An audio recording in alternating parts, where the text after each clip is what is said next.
Yeah, maybe I really should go back to YouTube poops. That's what everyone wants, right? Oh wait, what's that? People actually care about my reviews even though my view count says otherwise? Alright, let's continue this bullshit. Ojisan and Marshmallow was a blatant carbon copy of Utter Monogatari without the teenage sex. Ojisan and Marshmallow was about a morbidly obese Mexican man, Hige-san, who has a hardcore fetish for marshmallows, and a much younger woman, Wakabayashi, who has a hardcore fetish for morbidly obese Mexican men. Can you introduce me to her? These two are co-workers in some unspecified company, and since this girl knows that Hige-san would probably use a marshmallow as a fucking hole, she tries to tease Hige-san with marshmallows every single day instead of, you know, doing her job. You'd think that this is just something cute and innocent in order to develop a friendship and a potential intimate relationship, but it really just pushes it to the point where it becomes straight up sexual harassment. But why am I saying that? No one cares. After all, the person performing said harassment is a woman, therefore it's not a crime, and even though the man is the victim, everyone will still accuse him of being a pervert. Anyways, this concept turns into a compilation of flirty moments between the two, which isn't a bad thing considering the time limits, but one thing I appreciate about shorter animes is that they're able to show off a moral or payoff to a situation right off the bat without unnecessary filler bullshit, and Ojisan and Marshmallow just doesn't give off that vibe at all. In the show's defense, it does do a fantastic job of making a character more straight up than most animes that feature two half-baked characters that only express their thoughts behind closed doors because they're too much of a fucking pansy to say anything remotely flirty to each other so they can get the hints, making a long-running show that's already running at a dead snail's pace even slower and more boring, and even when the two potentially get anywhere past fucking first base, their lack of social skills bring them back to a fucking bench warmer. God fuck Nisekoi. Ojisan and Marshmallow thankfully does not do this.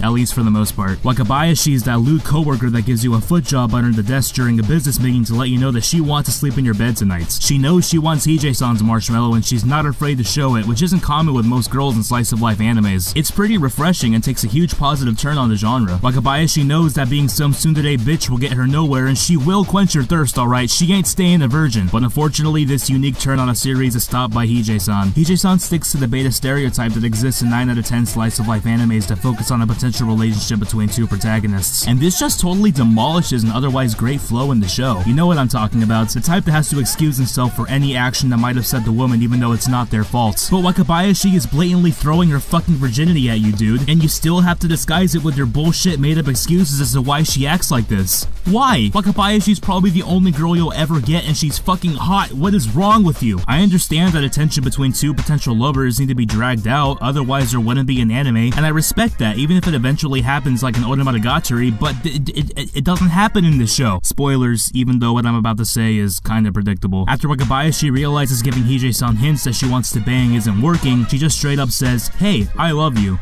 And what does he do? What does this fucking beaner do? He assumes she's drunk and it was a joke. And the show ends with all the progress Wakabayashi has done destroyed. The only thing Hige-san is in love with is marshmallows, okay? He goes to the marshmallow factory every day to rub one out and eats so many that I wouldn't be surprised if his semen was marshmallow puff. This fucking character was doomed to annihilate the entire progress of the show from the very beginning. And you know, I could have even excused this. Even though a lot of slice of life animes end the same exact way it started, at least it showed the story progress and had elements that at the very least improved each character's personality and life choices. Ojisan and Marshmallow was just some bitch going, "Hey fatty, want a marshmallow?" and said fatty going and that's it.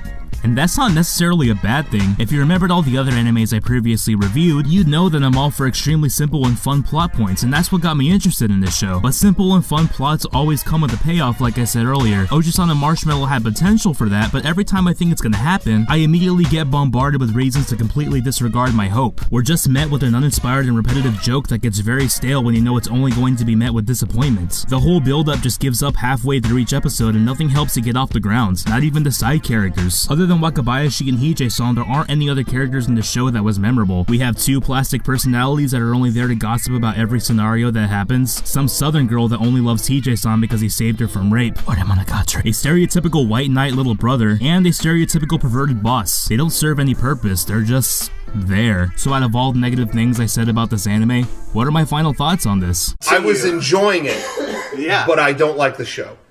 But you enjoy it. But I enjoy watching it. This anime does have genuinely very sweet moments, and there were even more moments that made me laugh harder than I expected. And hey, even though Hige-san is borderline creepy, at least the main female's love interest isn't bowl-cut pretty boy number 286. That might not be a plus for everyone, but at least it's a different turn. Ojisan and Marshmallow isn't bad, it's just lackluster story-wise compared to plenty of other short-running animes that I'd much rather be watching. It was definitely a fun experience I don't regret going through, but after being spoiled with wonderful stories, I can't help but be disappointed. If you're relatively new to the short-running anime craze, I don't recommend this as there are plenty of better choices. But if you've already seen most or all the short-running animes that have aired the past decade, and you need more to satisfy your thirst of the anime equivalent to Vine videos, then Ojisan and Marshmallow will be a fine quench, and hey, at least it's not JK Meshi. Also, there are these weird 10-second live-action Marshmallow bits that I don't think anyone cares about. I mean, it's after the credits, I think everyone turned off the episode by now. Anyways, I guess I'll go back to making reviews. I didn't think anyone cared for them, but I'm happy to see at least a small majority of my subscribers appreciating them. More are coming in the future, so stay tuned for that, and everyone, have a nice day.